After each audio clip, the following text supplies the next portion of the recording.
Mendel, pokoknya intinya begini. Buku Mendel 1 ketika monohibrid dominan disilangkan, maka fenotip F2-nya ini. Kemudian kalau dihibrid dominan disilangkan, fenotip F2-nya 9331. Itu hukum Mendel. Nah, sekarang kita akan berbicara tentang penyimpangan semu hukum Mendel. Penyimpangan semu dari hukum Mendel. Nah, kenapa dikatakan penyimpangan semu? Ada yang tahu nggak kira-kiranya? Kenapa dikatakan penyimpangan semu? Ada yang tahu? Ada yang tahu? Kenapa namanya penyimpangan semu? Ada penyimpangan yang jauh sekali dari hukum Mendel. Nanti kita pelajari di bab berikutnya setelah ini, di bab 6. Yang ini kita bicara penyimpangan semu hukum Mendel. Kenapa dikatakan penyimpangan semu?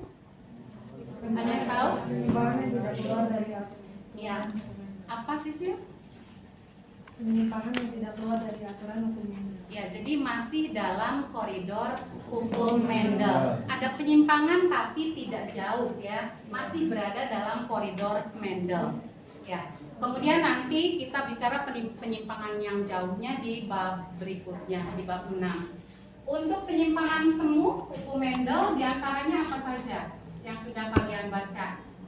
Ada penyimpangan atavisme. Kemudian ada kriptomeri, ada polimeri, kemudian ada komplementer, ada epistasis ya, epistasis dan hipostasis. Ada epistasis dominan dan ada epistasis resesif. Itu ya. Nah, ini termasuk penyimpangan semu hukum Mendel. Ada atavisme, ada kriptomeri, ada polimeri, ada komplementer, dan ada epistasis. Epistasisnya ada yang dominan dan ada yang resesif. Nah, sekarang kita pelajari tentang yang atavisme. Coba kalian tulis dulu soalnya. Tulis dulu soalnya. Atavisme ini biasanya berlaku pada jengger ayam ya, atau jengger atau pial ya. Jengger ayam nih yang ada di kepalanya ayam, jengger atau pial. Sudah? Siap?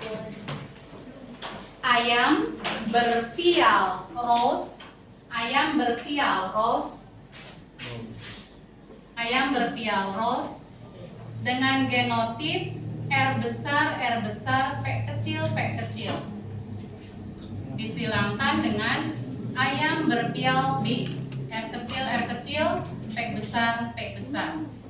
Ibu ulangi, ayam berpial ros, genotip R besar, P kecil, P kecil. Disilangkan dengan ayam berpial P, R kecil, P besar, P besar.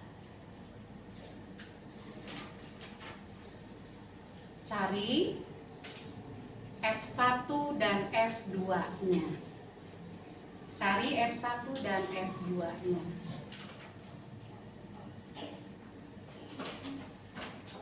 R besar saja, fenotipnya ros. Ketika hanya ada P besar saja, itu P. Nah, ketika kecil semua, maka itu single atau bilang. Ini catatannya ya, harus ingat ini. Jadi pial ayam itu catatannya ketika ada R besar dan P besar, maka fenotipnya walnut. Ketika hanya ada R besar saja, maka fenotipnya rose, dari R, rose. Ketika ada P besar saja, maka P, PA. Dan ketika kecil semua, R kecil, P kecil, maka fenotipnya single atau bilah atau tunggal. Ya, silakan kerjakan. Yang bisa silakan kerjakan. depan.